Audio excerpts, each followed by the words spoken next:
All right, we're coming in with the strongest build for Necromancer in Season 6. Once again, for the past 3 seasons, it's Bone Spirit. So we're going to go through the changes that were really made this season, but overall, I think this is the coolest setup that Bone Spirit has had through the past three seasons, whether it be the introduction to the prison tech we did in Season 4, or the introduction to the Essence on Kill in Season 5. But going into Season 6, we're getting the mix of a few things. If y'all have heard me talk about it before, I've always wanted to do a machine gun build. And now we have the opportunity to do that, but we get to do it with the overpower setup. And while it was a pretty good last season, we got some new tools this season that make it absolutely monstrous. So let's go ahead and get into it. First up, let's talk about the gear. The gear pretty much stayed the same for the most part, except for the addition to one item that's new this season. Not new to the game, but new to this build. We are sticking with the Shaco, which gives us the cooldown reduction. And we're keeping the same chest plate that we've got from Macabre Skills, Max Life, and Intelligence. We are getting the new temper, so we're doing the Bone Spirit size as one of our tempers. The big change to the build's items this season is going to be the Fist of Fate. We're going to talk about this a little more here in just a second. We talk about what makes the build function, but we are using Fist of Fate now, and we're going to be making sure that you get the GA for the lucky hit chance, and of course you want your unique aspect to be as high as possible. And we're going to talk about why these items are so important. Up next, we still have the Blood Moon Breeches, Trag Boots. We are going back to the one hand and off hand. The reason we're doing this is we want to make sure we've got enough max essence for this. And we also have a new temper for our weapon and offhand, in which we've got the chance for Bone Spirit to deal double damage. For the amulet, we are still using Banished Lord's Talisman. For the ring, same thing. We have one ring with rapid ossification, attack speed, crit strike chance, and max life. And then the other ring, we are using Starless Skies. For the skills, we got some new skills this season in the form of passives. The rest of the stuff is staying the same. We're putting 2 points into Splinters. Of course, we're taking 3 into Unliving Energy and Imperfectly Balanced. Moving into our passives for the next tree, we have some new toys. We have Necrotic Fortitude and Titan's Fall. So, now that we're using Hewed Flesh, of course, with Necrotic Carapace, that is going to give us a substantial amount of Fortify. And Fortify is going to deal more damage with the new passive Titan's Fall. And then we do get the additional barrier from having Necrotic Fortitude. With the ways to cap armor this season, I have, in a couple of the guides that I put out, mentioned that, or put in the planners, that they need to take spiked armor if your armor is low. That is a flex point if you do meet your armor cap, especially as you progress through your Paragon and get more armor points. And then the other new passive we get is the Precision Decay. We are taking Precision Decay, and again, we'll talk about the lucky chance here in just a second, but it is important to get as much lucky hit chance as you can, so we are taking 3 into that. The regular Bone Spirit passes are staying the same, except for we are taking Ghastly Bone Spirit this season to get the extra crit strike chance, just to help us with the reaching our crit strike max, because we do not need the resource gen. We're going to get to that in just a second. We are still taking the 3 into Momentum Mori and Standalone, but we get another new passive here, which is Finality. You get an increase for 15% multiplier for 8 seconds after casting your ultimate. You're going to hear me talk about 8 seconds a lot here when we get to how this new build works. And we are going to be using the new ultimate instead of Bone Storm this season. We're taking Soul Rift, and we're going to max that out. And we are also going to take the Supreme and the Prime version. Now, for the Paragon board, we have condensed it. We are taking the main legendary nodes that we always take, and we are taking the new Finality board too. So for your main board, we're going to be taking Eliminator, the new glyph here, to pump up all our main stats on the first board. If you've watched any of my other videos for Season 6, I'll always talked about how the new glyph for any class is incredibly strong in the first board because of how many main stats are in that. Second board, we're taking Bone Graft as always, and we're putting Essence in that one. Our third board, we have the new board Frailty, and in that one, we're taking Dominate. Fourth board, we've got Bloodbath, and we're taking Exploit for that one. And our last board is going to be Blood Begets Blood, and we're taking Corporeal in that board. With our rares and magic nodes, we're taking all of the max life nodes we can get. We're taking all the resist nodes we can get. We're taking all the armor nodes we can get. Once you get to that, you can start progressing through as you get more Paragon, and you can start slotting in some of the other stuff for additional additive damage. Now, one thing to note for Bone Graft, you do want to make sure you are picking up all the essence as usual for that one as well, just because we are starved for essence this season, and we'll talk about why that is here in just a second. All right, so let's talk about how the build functions now. As you can see in the gameplay video, I'm not doing a whole lot other than casting Bone Spirit.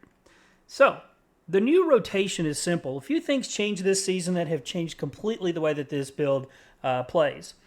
Bone Prison no longer counts as minions, so Requiem doesn't matter. The Wolves, which I was going to slot into this build, do not count as minions, so they don't count for Requiem.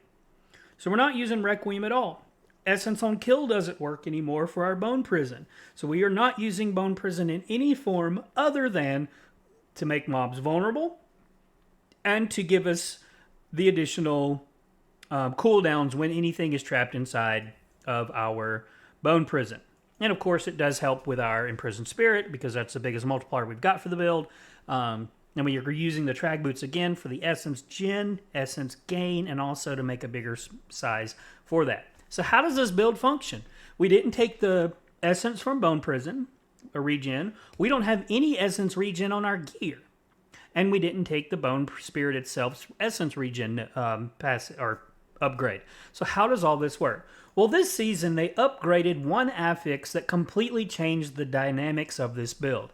The affix that they changed were Lucky Hit chance to restore primary resource. They buffed that up substantially. So whether you're using a one-hander or a main hand and offhand, either one roll of it doesn't even need to be greater affixed, and you don't even have to masterwork it. You're going to reach 100% primary resource gain. So anytime you hit a Lucky Hit chance to gain resource, you're regening every bit of it.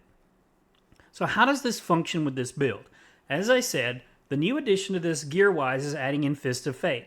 We are also adding Shattered Spirit in the place of one of our multipliers.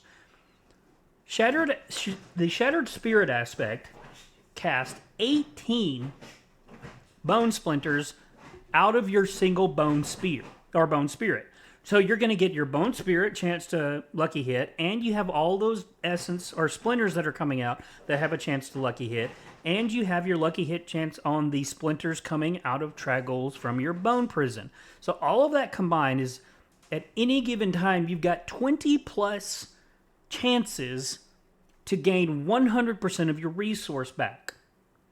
Now, with the attack speed that we're pushing upwards of 90 plus attack speed, we are casting 2 to 3 bone spirits per second, all regenning, and the more lucky hit chance you have, the better opportunity you've got for this. So getting your greater affix masterworked on your Fist of Fate, if you get all 3 masterworks, it's going to give you 140% by itself. And with Starless Skies, we get an additional 20-something from that. We also have the 15 from our passive in our skill tree. So right now, as it sits right now, and I'm not in perfect masterwork gear or everything rolled the way it's supposed to, I'm still sitting at a whopping 189% additional lucky hit chance. So as you can see in the gameplay video, frequently, very frequently, I'm at full essence. You do see some dead spots. That's the nature of RNG with lucky hit chance. But for the most part, I'm at full essence. Now, why that's so impactful is we have an 8-second window. Talked about this a second ago. Our Soul Rift, our passive that gives us the additional damage from when we cast an ultimate that lasts 8 seconds in our tree now where we get the finality. Our Bone Prison itself lasts 8 seconds.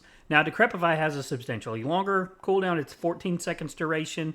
But why this is all important, this means that you have an 8-second window of doing nothing but spamming Bone Spirit now. So instead of previously, in Season 1 where we'd pop a Bone Prison cast, regen, cast another one, regen, Decrepify, cast another one, regen, Decrepify, and so forth. And in Season 5 where we were Bone Prison Spirit, Bone Prison Spirit, Bone Prison Spirit, we are now able to cast a rotation that looks something like cast Decrepify, cast your Soul Rift, cast your Bone Prison, and then you absolutely go berserk. We are not relying on Corpse Tendrils in any way to apply Vulnerable. We're only using that for grouping and creating more Blood Orbs for our Blood Begets Blood legendary node. So your rotation, once you get everything set, is exactly that. Soul Rift, Decrepify, Bone Prison, and then Spirit for 8 seconds until your cooldowns are up. Why this is important is with your Lucky Hit chance and Decrepify, your Soul Rift is always off cooldown as well. So even though it has a longer cooldown than your Bone Prison or any of your other skills, it does regen from the Lucky Hit chance to reduce those cooldowns. Now, with all that being said, you're constantly getting your Bone Graft activated. You don't have to worry about, do your splinters actually hit the targets, or are they falling off too quickly because Bone Prison's not up? Because Bone Prison is always up and those splinters are always going. So all of that meshed together is the new tech and how this build works. Currently, I've hit 49 billion for my high, and I am not in anywhere in great gear. I at most have 1 GAs on items, and they're not even masterworked properly, just simply because of the resources currently. And there is a very high possibility that this build sees 60 billion hits.